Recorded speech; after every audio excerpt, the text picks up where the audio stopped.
Up is a positive word.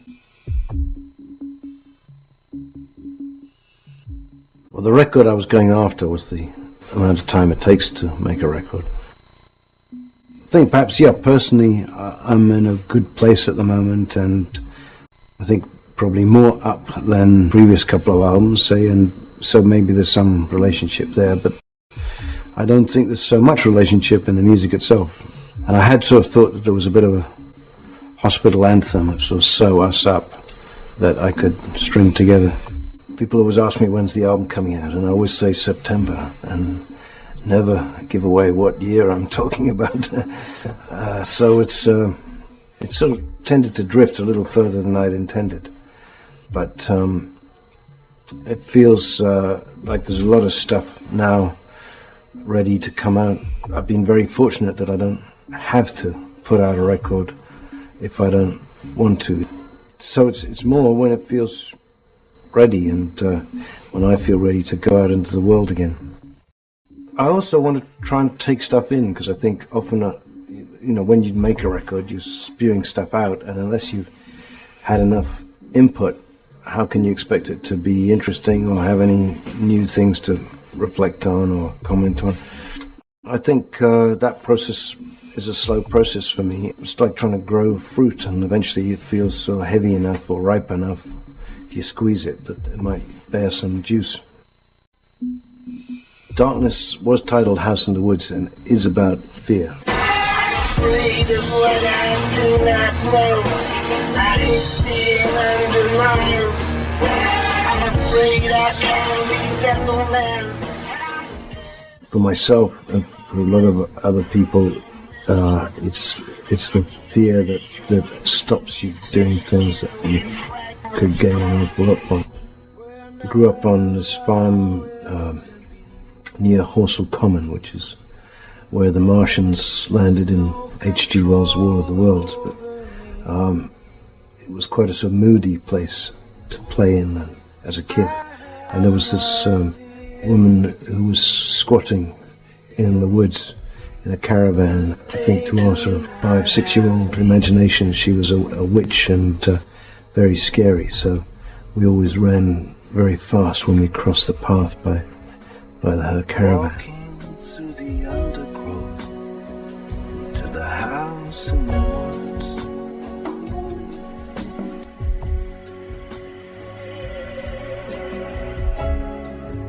The deeper I go, the darker it gets. This is growing up.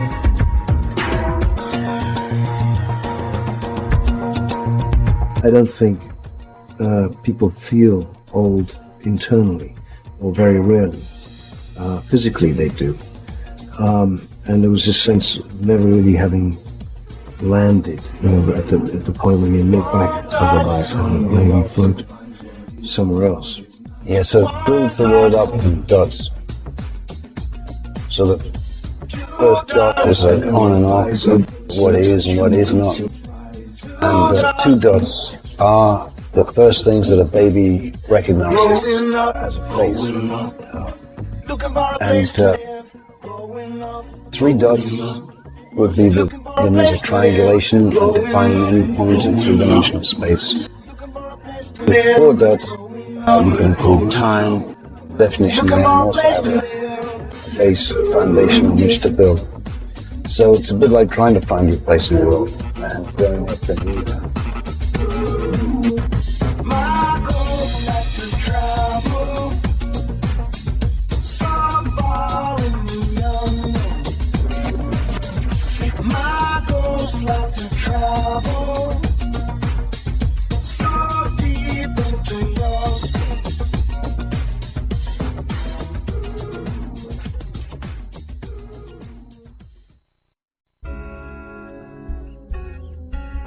This track is called Sky Blue. Lost my time, lost my place in sky blue. As a teenager, I was sort of very influenced by soul and blues, and that was my sort of starting point to a lot of music, and I think this was definitely an influence on that track.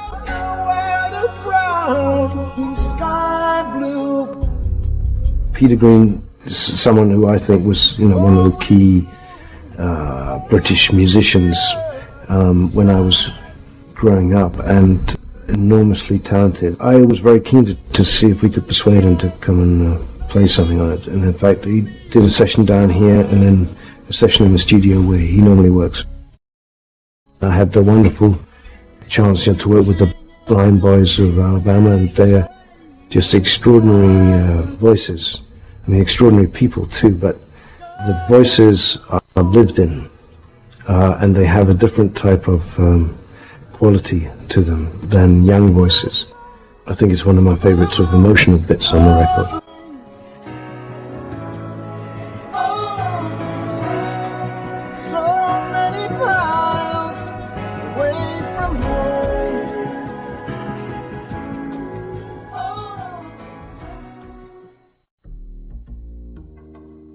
This one's called No Way Out. It was one of the earliest we began working on it, and then it had more of a lesson.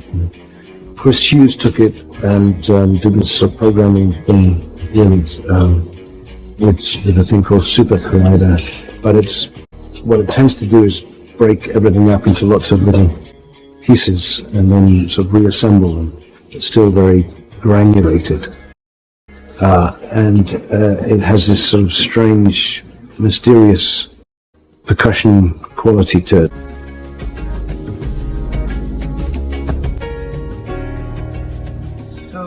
Being a failed drummer, I'm a big rhythm and drum fanatic, as probably a lot of you know, and I think there were about 4 people working on this track. Steve Gadd doing some brushwork, Cache doing some kit work, Dominic from Reef, who we know very well because they're always rehearsing him. He's a great drummer, and he did some tom work, and then it was something I was hearing, so I ended up doing a bit of tom work myself on that chorus.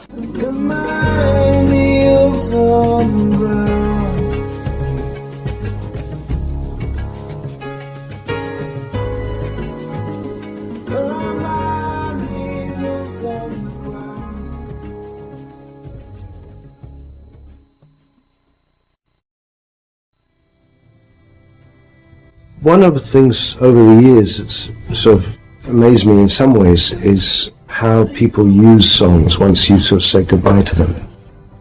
And there was one American comic who came up to me, and I'd always liked his work, and said, I think that song Don't Give Up saved my life, and I was suicidal, and just kept on playing it.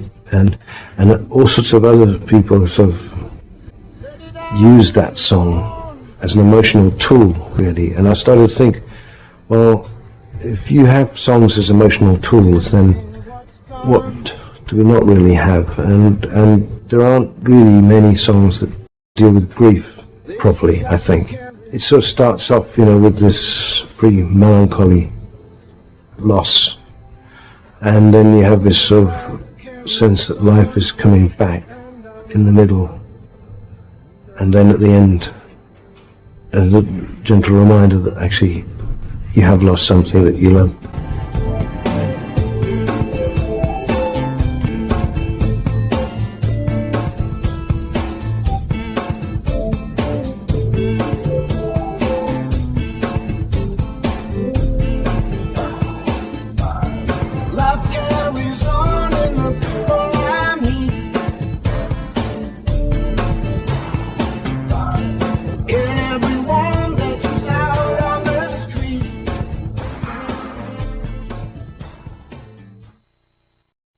This is the Barry Williams Show, a story of another hard-working individual, but a guy who works in TV. And it's a sort of TV that some of you might recognize quite well. In this case, the character is called Barry Williams. I think the line that talks about dysfunctional excess being the key to my success will give you some clues in that direction. One go to the bar, saw the look of recognition recognition when they know just who you are. Seen you on the TV, I seen you on that show. You make the people crazy, and then you let them go. Before the show we calm them, we sympathize, we care, and the hostile folk we keep apart till the red light stays on air. Did you see our leather lovers all tied up to the chair? Did you catch those child molesters? No one else goes there. What a show! Oh, what a show!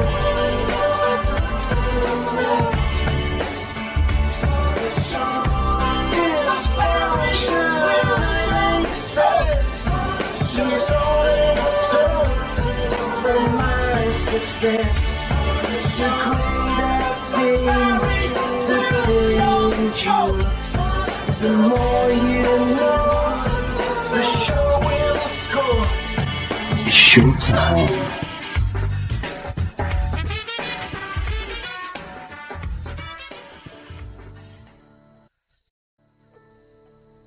My head sounds like that is the title, and when I received a heavy blow on my forehead, it sounded a little like this.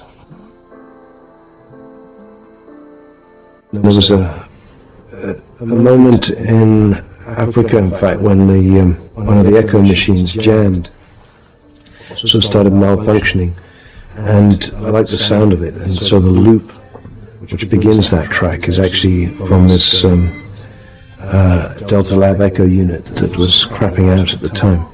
I was just thinking about, I think it's a depressed state, but where you suddenly have heightened consciousness of sound, and it's a bit like when you're about to throw up, suddenly smell goes into 3D, if you know what I mean, that it becomes a sort of heightened experience.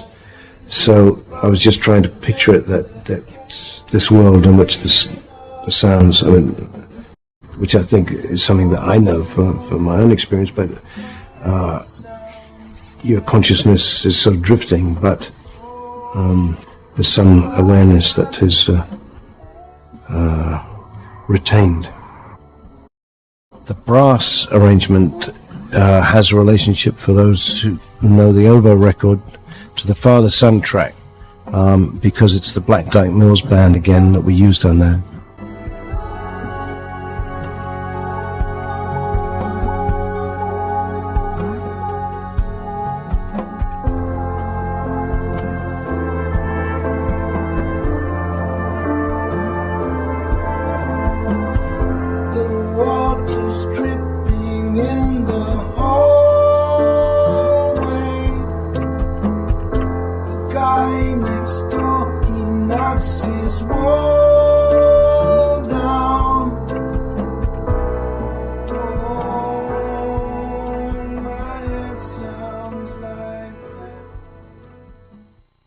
More than this came right at the end, and I'd started a thing with guitar samples. I was mucking around with guitars, and Daniel Lenoir left his beautiful Telecaster here. I can't play guitar to save my life, but I can make noises on it, which sort of it's like mirror guitar, you know, and hair flowing, but single hair flowing as it is now, and the samples that we were getting, I was then manipulating them on the keyboard, and the first sound you hear on this track is that sort of thing, so that was built around that. But I'd always liked it, and in fact, I was actually driving through the Italian Alps, so again, there's one of these scenic detours that I found this cassette which had got this stuff in, and then I've been playing around with a different sort of groove. And that started all to make sense to me at that point. More than this, there is something else there. When all that you had has all gone. And more than this, I stand feeling so connected. And I next to you.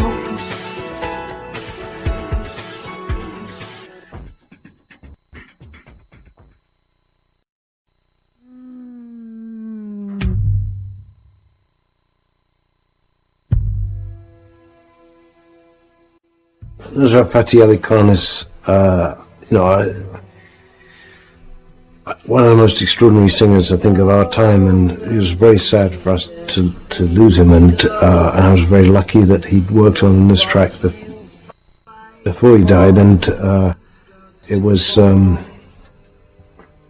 don't know, it was just such a powerful thing that I was really keen to finish it and make it a sort of centerpiece for the record, and it was a much sort of starker thing that he sang to, but I wanted to try it in this string thing, and it's I think in a way most filmic, working with the strings at the end. That was a very slow process, and I spent sort of a week working through it with Will Gregory. He's been doing the Goldfrapp material with Alison, and but there's another sort of local Bath person and very talented. And it's the sort of dirtiest I've got my hands in the actual sort of string arrangements, and that was very satisfying in terms of trying to generate also some melodic and harmonic things that were quite clashing in places, and then hear them all put together.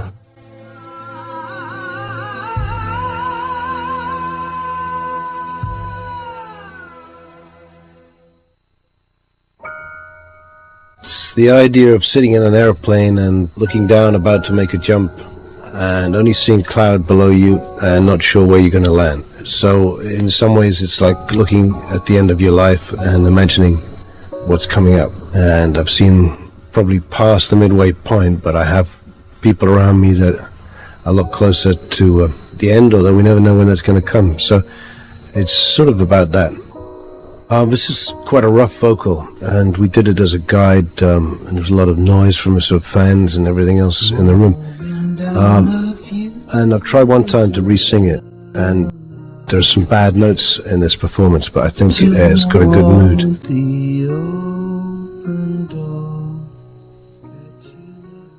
I'm really hopeful that there'll be at least one other record out within sort of 18 months or after this, so it depends, how much touring and all the rest I do, but it shouldn't take that long, touch wood, to finish it off, because there are some tracks finished, some I'm sure I'll rework a bit, but a lot of the writing has been done, and the lyric, which is often the longest, slowest part, and I have quite a few lyrics now, so it